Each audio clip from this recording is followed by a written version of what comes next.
I think I'm fixed. I just stopped caring about other people's problems. What has gotten into you?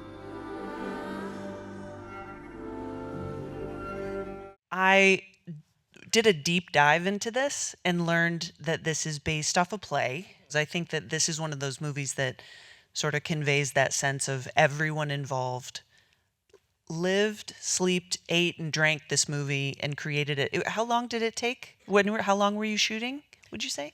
It was a very short shoot because it was an independent It film. always is. So I think it was, I think we filmed like pretty much all of February, but with like a couple of obviously days off because of laws.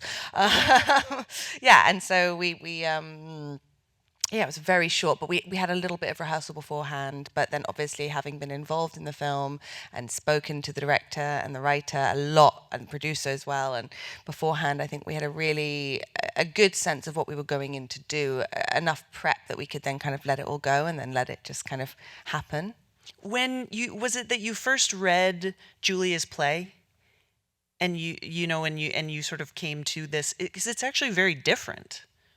This is truly a movie that's inspired by a play. It's not really an adaptation at all. Did you read it? I did read it. God. I found it. That's amazing. I know. I couldn't believe it. Julia would be so happy. I literally yelped with glee. And if you can find it, it's on a couple of reading apps that I pay for. So, I mean, she got it. Yeah, that's fantastic. It was so awesome, but it really is inspired by it. It's not a direct adaptation. And so what was your first sort of interaction with the play? I think the important part, but so much of Julia's work is around language. She has such an affinity with language. And I think one of the things we really, really wanted to do was to keep the richness of the language in the film, and that posed obviously a complexity in terms of performance, thinking about how to ground that kind of a performance so it doesn't just feel sort of highfalutin or words for the sake of words. And so it was really about doing some work to sort of find that sweet spot, because we didn't want it to be, as you said, like a play on screen. We wanted it to be, so much of it was about building that world, right, and trying to figure out who are Annabelle's friends, what's her family like, because the play is just George, Mona, and Annabelle. And she doesn't even have that name in it. Yeah, well, Annabelle. In the play, she's called Subway Rider. Oh, yeah, and then right? She becomes Annabelle, so I think it's just like, yeah. But no, wild. She's always been like Annabelle, and the purple plaid jacket and it was very important, and so that was always something that Julia was like, she needs to have a purple plaid jacket.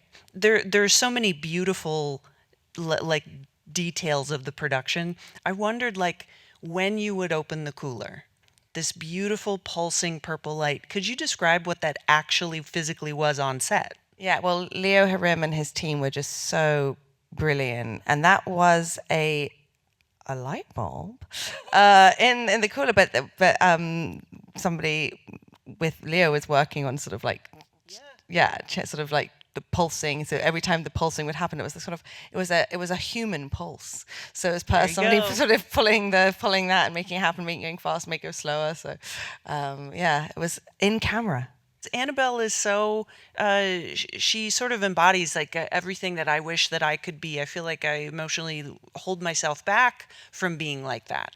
And watching her made me think, like, maybe this metaphor is something I need to pay deeper attention to. Well, that's a nice thing to say. Yeah, no, I think she holds this dual thing, right? Because I think she's, especially at the beginning of the film, she's someone who wants just more from the world in so many ways, and that's both a beautiful thing, but it's also a painful thing to carry. And I think she isn't necessarily very happy. She's searching for something to sort of be okay, and she's not. And I think that also was what we really worked on as well. We didn't want Annabelle to be like a manic pixie dream girl, right? We wanted her to sort of be based in something that felt more sort of despair, I guess. There's more sense of like, okay, there is a sense of how do I live in this? What do we do with our hearts? And that's a big question that what the film is asking, is what do I do with my heart? So as the actor bringing that to life, did you find the process of, energizing Annabelle to be particularly challenging in a particular way? Because it seems like it really would be. Not everybody can pull off the line, love feels itchy, you did it. Thank you. I think it was about, again, sort of playing the comedy and the tragedy, and like finding the truth in it, because in a way she kind of is the sort of straight man on some level, and she's kind of absurd, but she's also we've all been there, and so she kind of gets lost in her own feelings and this idea of when is it too much, when are you too much for people, and I think she's really struggling with that line, and I think she feels like she's too much for her mother, but she also feels like that's not fair, and she feels like she's too much for her best friend, but she also feels like that's not fair, and all is misunderstood, and it's this constant sort of like she's trying to understand herself, and she's trying to help other people understand her, and she's trying to understand other people, and it's this, eventually it's just easier to just have done with it, and I empathize with that need to you just want to sort of stop for a minute, but it just doesn't, you can't. I think that's maybe the lesson, right? You can't just tear your heart out and let it crumble. It's not away. A faucet.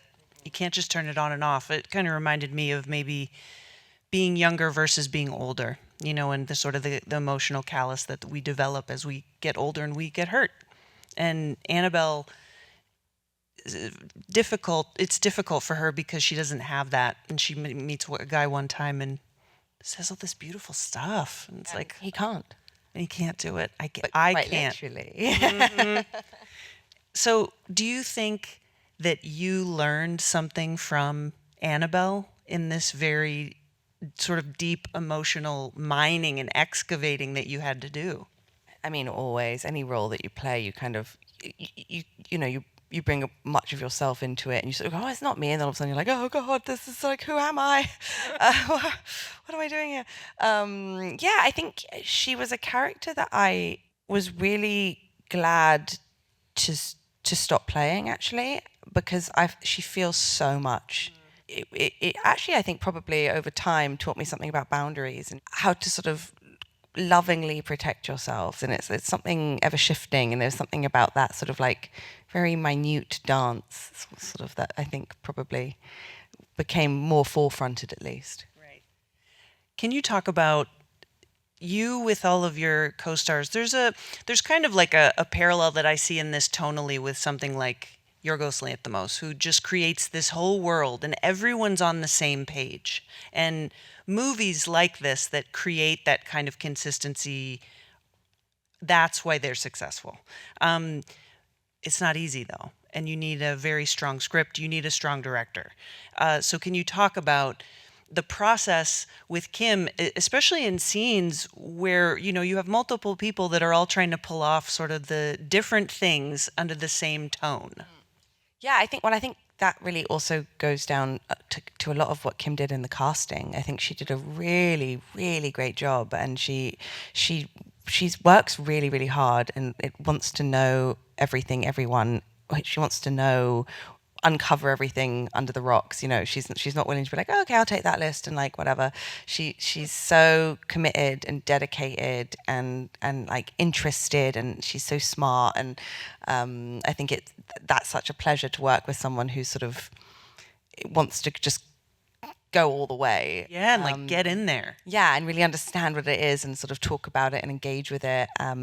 But yeah, I think so much of it tonally is quite odd tonally, and she, I think that's what I guess spoke a little bit about Annabelle being the straight man on some level. I think that is sort of because around her there's all this chaos, even though she's paradoxically the sort of colourful one and amidst the grey. I think actually it's almost like one could argue she's sort of more well adjusted, and everyone else is sort of acting out because of the sort of slightly strange repressed world that they find themselves in. But so she's like, why am I the one who seems like this doesn't seem to be working for me? Everyone else seems okay.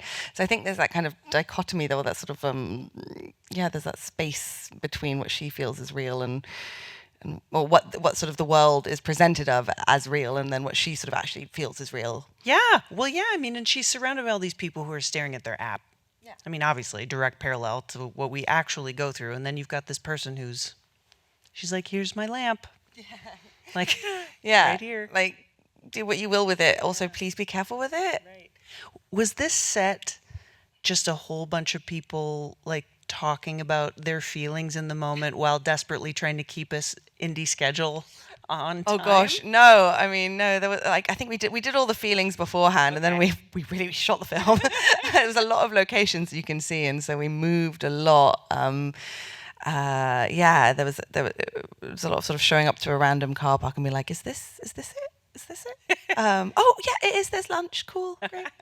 But yeah, I mean, that was also what was the adventure of the whole thing, and that's I think what you're speaking to about coming together on something is that it was a small enough crew. It was a small enough. We people really did leave their egos at the door. It was really about kind of going, okay, let's all jump in. And yes, it's about having a strong director, I think massively.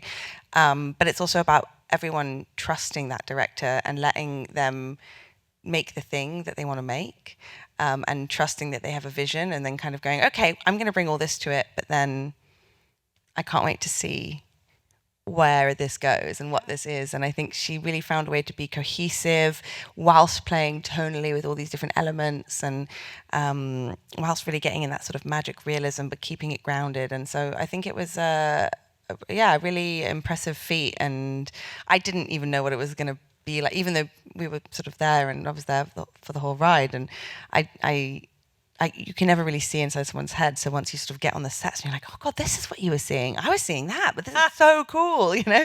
And so it was great. It was just such a treat to make something with people that you love. I mean, that's such a treat. I wanted to do the whole Q&A just hugging you gently. Oh, thanks. You should have asked. Thank you so much for joining us tonight. Everybody, give a big hand to Anna Maguire. And please make sure you spread the word. Tell all your friends. My name is Grae Drake. It's been a pleasure. Thanks, everybody. Thanks so much.